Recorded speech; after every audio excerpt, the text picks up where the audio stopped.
So welcome back to DC Silver Age Storytime, and today's story comes from Action Comics number 301, published in June 1963, with story by Leo Dorfman and art by Jim Mooney. Hold that centaur, don't let him break away, that weird beast is worth a fortune.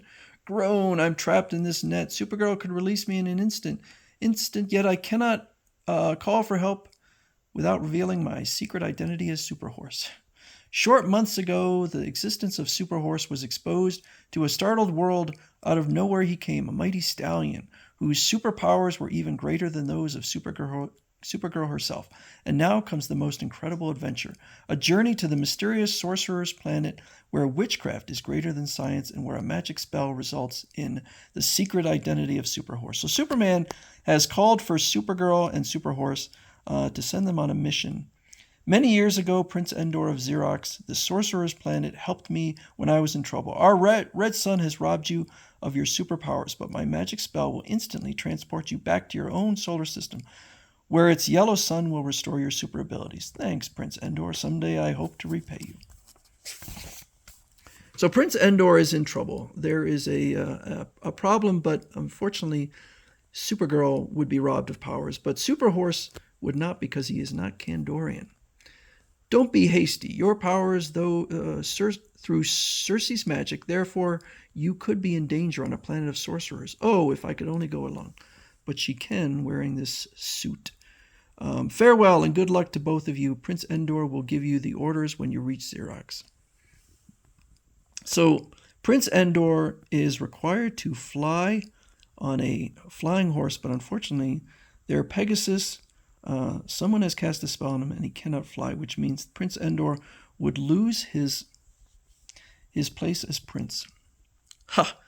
My uncle, the prince, doesn't suspect that I fed Pegasus a magic potion that will prevent him from flying for a day. If he fails to lead the parade, I ascend to the throne.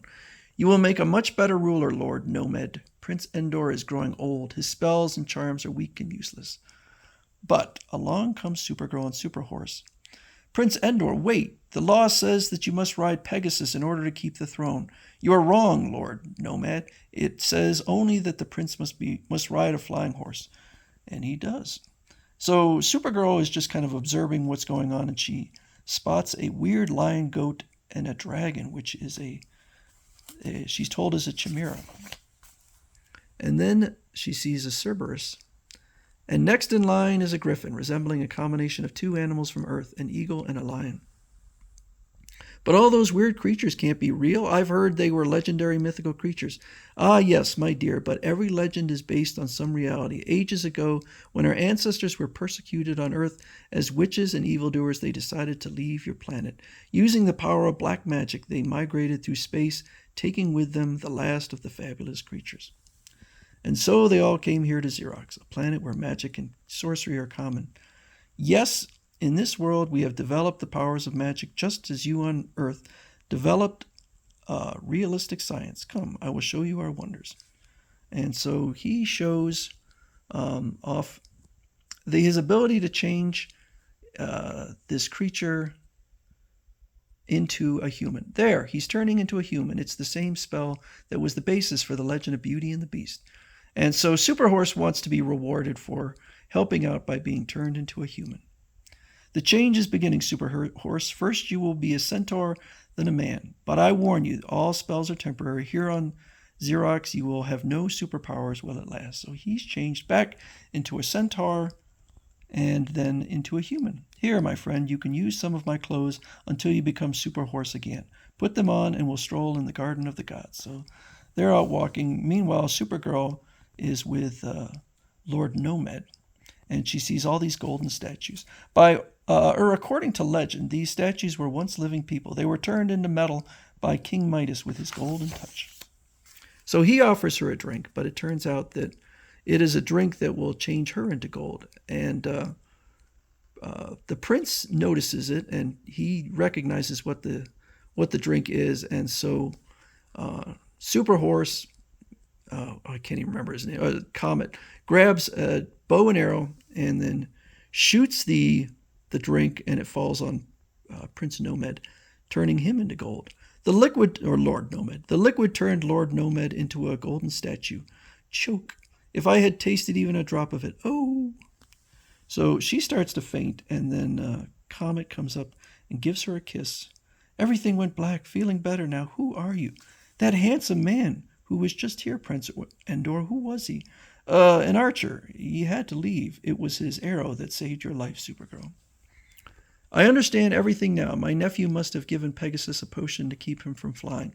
He hoped to take over the throne if I failed to lead the royal procession. He was probably trying to get revenge because I brought Super Horse here to you.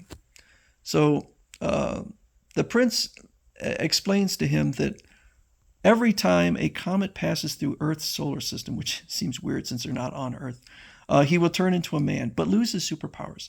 Strange, my name is Comet, and I bear a comet-shaped mark on my back. Odd that my fate is so weirdly connected with comets. So they fly back to Earth. But there is a comet, which I think is probably very common. A comet! Prince Endor's spell is working again. I'm beginning to change into a human. I better hurry and find some clothes. So he decides, now that he's human, he will join a rodeo and call himself Bronco Bill. That Bronco Bill is terrific. He rides as if he were glued to that saddle. Riding this bucking bronco is child's play. I don't think if you were a horse, it allows you to, or helps you out riding a horse. Comet said he'd be with that horse herd, but he's nowhere around. I've used all my super senses trying to locate him. He seems to have vanished in thin air. So she goes and seeks out Lena Thorl, who also has ESP. A lot of these characters have ESP.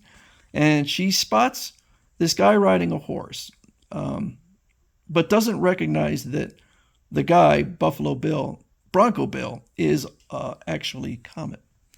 So Supergirl sees a horse there that does seem to be highly intelligent. That White Star is smart enough to be Super Horse, and he does resemble Comet. And now White Star will say goodbye to the audience. Thank you for your kind attention, ladies and gentlemen. Gasp! Super Horse is speaking. He must have acquired a new ability. I better check on this. But it turns out, no, it's just a trick.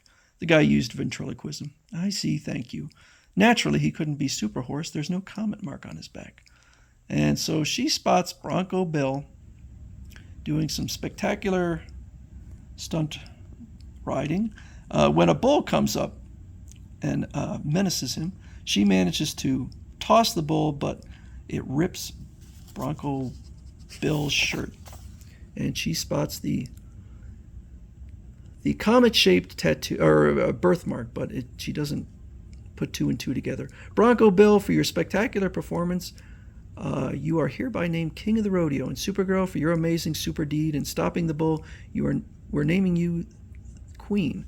So they kiss. Bronco Bill strangely resembles that archer who saved my life on Xerox. But of course, he couldn't possibly be the same man. I wonder what Supergirl would say if she knew who I really was. So she figures that Lena's psychic ability didn't work this time.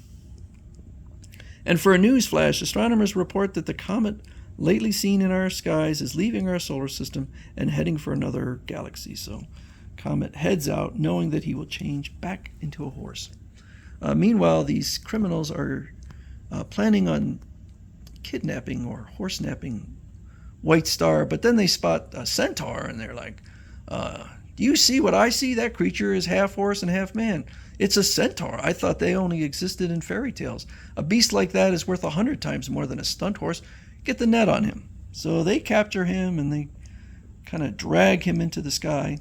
But when he fully changes it back into Super Horse, he is fully powered up. My superpowers have returned. Let those evil ones try to hold me now. Ye gods, the plane's breaking apart. We must have been struck by a bomb. Hit the silk.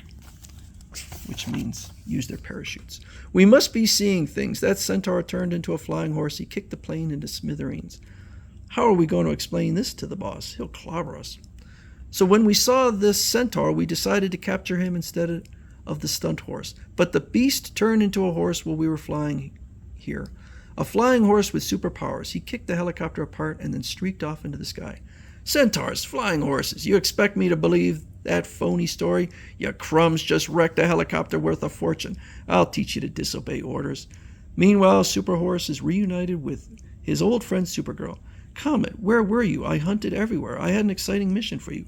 I had some pretty exciting adventures of my own, Supergirl, and someday I may tell you about it. I have no idea why he's keeping this a secret. But will Supergirl ever see Comet as a human again? Watch for another Super Horse adventure in a future issue.